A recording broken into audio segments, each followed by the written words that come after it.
Magandang gabi, ngayon po ay araw ng Linggo, September 24, 2023.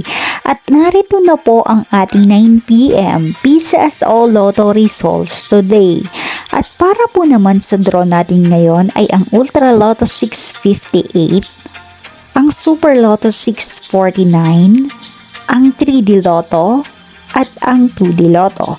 Para po sa mga bagong nanonood, huwag niyo pong kakalimutan mag-subscribe sa aking channel at pahit na din po ako ng notification bell para updated po kayo lagi sa aking mga bagong upload. At para naman po sa update ng ating Lotto winners, ipinopost ko po siya under our comment section. Maraming salamat po.